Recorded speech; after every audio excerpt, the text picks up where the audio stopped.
안녕하세요. 오늘은 세계 경제와 금리에 대해서 알아보겠습니다. 코로나19 시절 전 세계적으로 통화량을 풀었습니다. 일명 양적 완화를 시행했습니다. 그 이후 가파르게 오른 물가를 잡기 위해서 전 세계적으로 긴축 기조의 일환으로 금리 인상을 단행했는데 이제 전 세계 긴축 기조가 종료되는 흐름을 보이고 있습니다. 미국의 중앙은행 연방준비제도 패드가 금리를 동결한 데 이어 영국의 중앙은행 영란은행도 금리를 동결했습니다. 우리나라인 한국은행도 6연속 기준금리를 동결하였습니다. 우리나라는 가계부채의 증가 속도가 빨라서 금리를 인상해야 한다는 목소리가 많지만 금리를 인상하면 국내 경기가 침체에 빠지는 상황에 처할 수 있기 때문에 인상도 인하도 할 수 없는 상황에 빠져 있습니다. 영국의 중앙은행인 영란은행은 14차례 연속 금리를 인상한 바 있지만 최근 기준금리를 5.25%로 동결했습니다. 영란은행은 최근 통화정책회의를 열고 지난 9월 첫 금리 동결에 이어 이같이 결정했습니다. 23년 11월 1일 미국 패드도 금리를 동결했습니다. 패드는 우리나라의 한국은행에 해당되는데 지난 1일 공개시장위원회 회의를 마친 뒤 금리 동결을 발표했습니다. 미국의 패드는 금리를 기존의 5.25, 50% 범위로 유지하고 있으며 이러한 금리는 22년 내 가장 높은 수준이지만 2차례 연속 금리 동결입니다.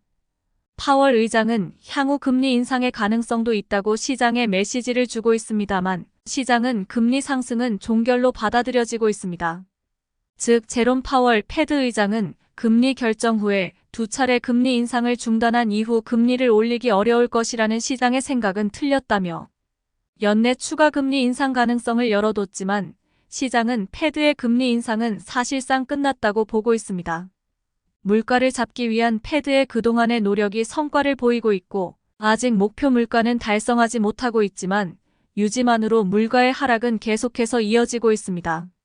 연준도 금리 동결을 결정하면서 금리를 인상하지 않더라도 미국 국채금리 상승으로 긴축이 효과가 있을 것으로 판단한다고 해석합니다.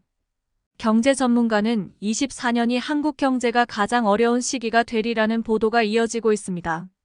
IMF는 한국의 가계부채에 경고를 보내고 있으며 대통령 비서실장도 가계부채가 터지면 IMF 때 기업의 부채보다 수십 배의 위력으로 고통이 발생할 것이라고 예측하고 있습니다. 금융당국은 가계부채 조절을 위해 연내 변동금리 상품에 스트레스 DSR 총 부채연리금 상환 비율을 도입하겠다고 해서 금리는 상승하고 있습니다. 기업 대출이 고금리에도 상승폭이 확대되는 분위기입니다. 문제는 기업들이 투자가 아닌 연명하는 수준으로 버티기 목적으로 대출을 확대하고 있어 경기 침체가 길어질수록 이자조차 못 내는 좀비 기업이 증가할 수 있다는 것이 문제로 지적되고 있습니다. 기업 대출 규모는 국내 총생산 대비로 1997년 외환위기 수준을 능가하고 경제 전체의 부담으로 작용하고 있다는 것입니다. 5대 은행 기업 대출 767.3조 원로 증가세는 이어지고 있습니다. 기업 대출이 확대되고 있지만 고금리 상황은 나아질 기미가 보이지 않고 대내외 경기 불확실도 커지고 있어 기업들이 갈수록 제대로 된 경영을 하지 못할 가능성이 늘 상존하는 분위기입니다. 문제는 불확실성이 확대되고 있다는 것입니다. 개인 입장에서는 부채의 가장 큰 부분이 주택 구입을 통한 부채인데 앞으로 집을 구매할 때는 좀 더 보수적으로 접근할 필요성이 있습니다. 물론 집을 구매할 때는 최고 금리일 때, 주택 매수 심리지수가 최저일 때 매수하는 게 맞다고 하지만 현실에서 실행에 옮기기는 쉽지 않습니다.